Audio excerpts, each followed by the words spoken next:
Hey there, my name is Chaos and thank you for joining me on the Retro Game Couch. Recently I got contacted by a company named BittBoy and they sent me this. This is also called the BittBoy and it is a retro-based handheld gaming device. And I love retro and I love handheld gaming devices, so I said sure, I'll check it out. So let's go!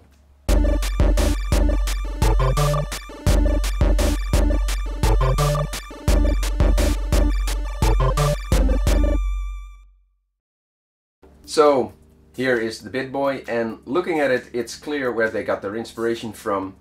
It is, of course, well, it's not a carbon copy, but it's sort of a smaller version of the original Game Boy.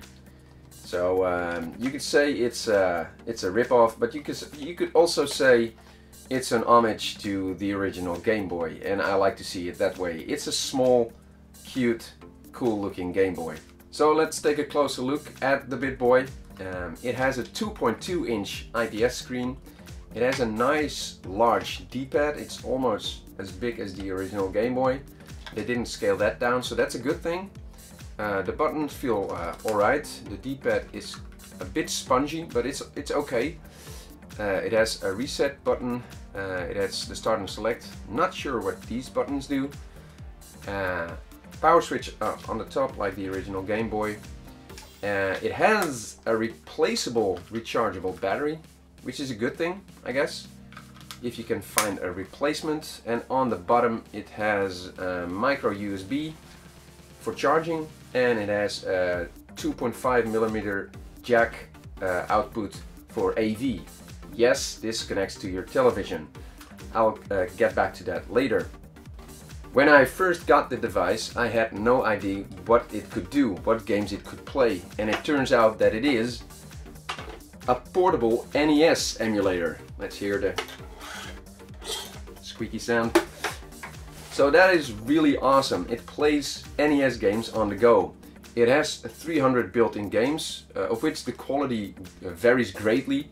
It has the games like Super Mario Bros. 2 and 3.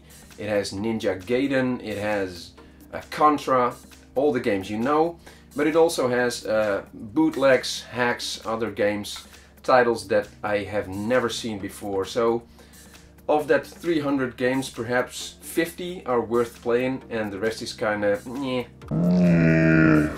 But then I discovered on the top there is a little hole right there. And I figured, well, perhaps it takes SD cards and you can place images of NES games on the SD card and play them on the go. That would be awesome. That would be the ultimate portable NES device. Sadly, opening it up revealed there is nothing behind the hole. It's basically just a hole in the case. So powering on the device, it presents you with the first 10 games. It gives you a menu with the first 10 games. And it having 300 games, you have to go through 30 pages, which wouldn't be so bad if the games were ordered alphabetically, but they are just listed randomly, and I have no clue why. This is such a flaw. If I want to play Contra, for example, or Ninja Gaiden, I have to go through all the pages and try and find the game, which is so weird. The games start up almost instantly. There is no loading time, it's just there and you can instantly play the game that you select. I have this device on my nightstand and found myself playing a few NES games before going to sleep. Really awesome. So like I mentioned before, the device also has AV output, and they included this cable which has composite and mono audio and the 2.5mm jack. But they included a cable that is, well, less than a meter long, which makes this totally useless because my connectors on the television are on the back, like most TVs I think, and I couldn't even, well, I would have to play it like this. My television is right there. I would have to play like this, which is really uncomfortable. Why didn't they include a longer cable? Please take note, longer AV cable.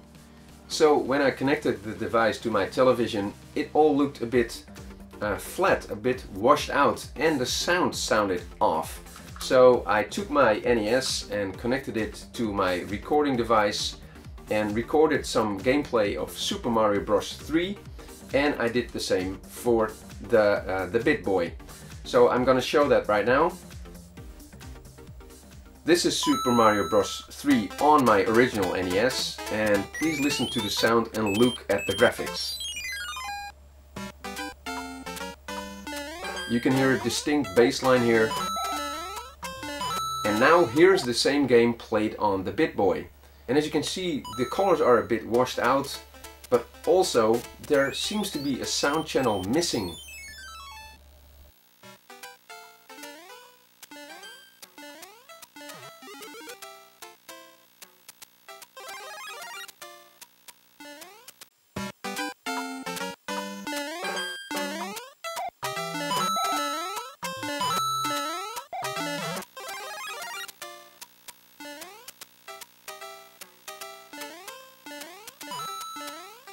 So what do I think about the BittBoy? Well, there are a couple of things that I really like. I like the fact that it is a portable NES player. Really awesome idea. I also like the screen. It's a great screen, and I like that they didn't make the buttons too small. I also love that it looks like the original Game Boy. It's a nice homage to the portable Nintendo era. I really like that. There are also a couple of things that I don't like. I already mentioned the games really should be listed alphabetically.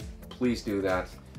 And I would really think it would be awesome if they added the SD card option. A phone jack would be really awesome. Emulation isn't perfect, but it's good enough for on the little screen. And please, in a next version, include a longer AV cable. It's not expensive, it's about $30. You can order it on Amazon. I'll leave a link in the description. And yeah, this is it. A portable NES player. Pretty awesome. So for now, thank you so much for watching, and I hope to see you next time on the Retro Game Couch.